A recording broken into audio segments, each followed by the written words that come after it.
Hi, I'm Peter Alsop, and for this week's Songs to Chew, we'll venture into the land of the strange and wonderfully weird diversity of people's sexuality.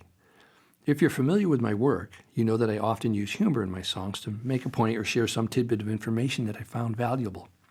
I also loaded this song with lots of bad puns.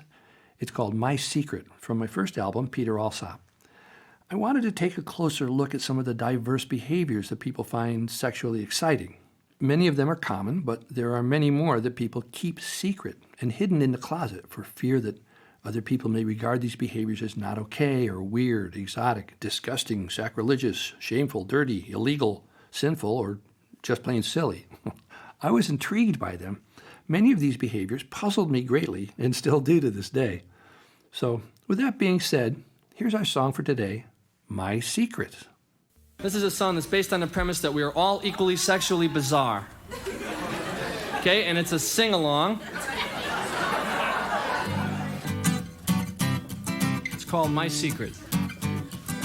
I've got a secret, how about you?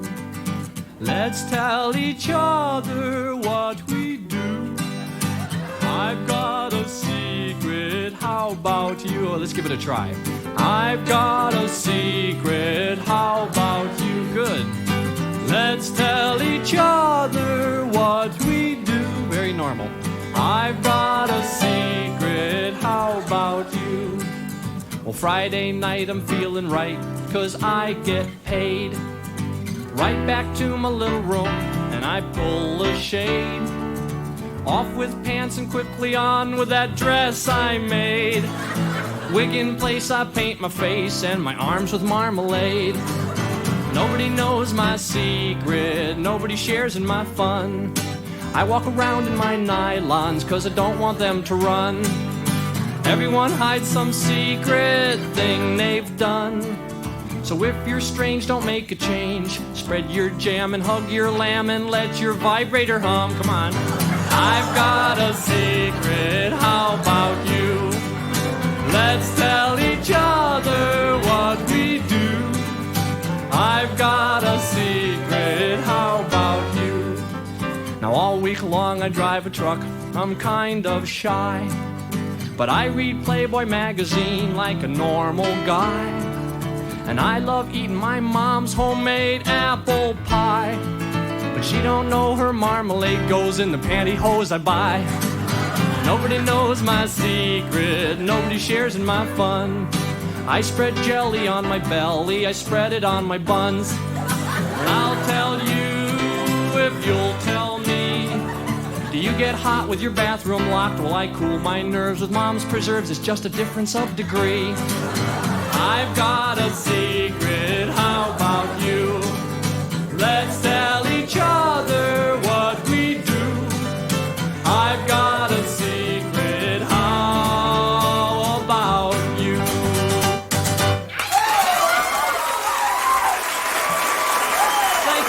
Thank you very much. Good night. Thank you.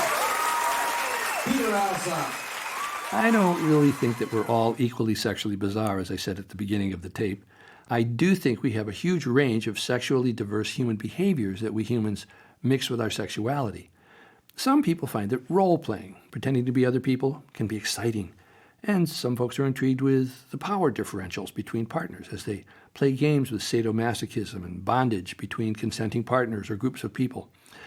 I've never felt it was my place to pass judgment on any of these behaviors, except that for me, behaviors that are cruel, destructively violent, abusive, or coercive, whether they're sexually exciting for some people or not, are never okay. When we find ourselves attracted to these kinds of behaviors and we hide them, the fact that we hide them means our own flags are going up to signal us that, hey, these behaviors have become an obsession and an addiction. When this happens, we need to get some help, because we won't be able to stop them until we can see and understand what kinds of painful feelings we're trying to avoid by acting out with these kinds of behaviors. As with all addictions and obsessions, they will become stronger and even more severe if we don't find some safe professional support to help us understand why we find them so compelling and attractive. I didn't want to get too far out with my imagination on this song. I stuck to normal things like cross-dressing and mom's homemade marmalade, because the whole point of writing this song was to get us folks who pass judgment on other people to acknowledge that very probably we too have our very own little hidden quirks and idiosyncrasies when it comes to our private sexual practices. Half the battle here is to do our best to stop passing judgment on other people's behaviors, especially if we have work to do on our own behaviors. If we're hiding something we do, then we might want to take a closer look to see if we're hiding something we feel ashamed about doing. Maybe we don't feel shame. Maybe we just want to be private. It's our business. But it's important to know the difference, because shame gets handed to many of us by others, by other people who love us, or by the culture around us. It's usually not our shame, but someone else's that we've taken on and continue to carry. I don't accept shame messages about myself because shame is thinking that there's something wrong with us. And I don't think there's anything wrong with any of us. I do think that sometimes we do things that are mean or cruel or self-serving or dishonest and not okay. But that's very human. When I do those kinds of things, I feel guilty about what I did, but I don't feel ashamed of myself. If I feel ashamed of myself and believe that there's something wrong with me, then I can never fix that. But when I do something that's not okay, and I feel uncomfortably guilty about it, that's actually great, because I can change what I do. It's empowering, but it's much more difficult to change who I am. We are not what we do, so I actually find feeling uncomfortable and guilty about doing something very helpful, because next time I'm tempted to do that same thing, I remember the painful, guilty feelings I had, and I cannot do what I did before. I can work to stop doing those behaviors altogether. So the message of this song is that we are each on our own path with our own obstacles and work to do. We may medicate our painful feelings by sexually obsessing on someone or something, or with some other compulsive sexual behavior, but it's not qualitatively different from someone who medicates with alcohol or food or excessive work. It's just that we've become addicted to different medicators. And talking about this with other safe people in a safe setting where no one is passing judgment on us can give us some perspective and support. As I sing in this song, I'll tell you if you tell me, do you get hot with your bathroom locked? Well, I cool my nerves with Mom's preserves. It's just a difference of degree. That's it for today. I'm Peter Alsop. Thanks for stopping by. Hope to see you again next week. I'll be here with another song to chew. Bye for now.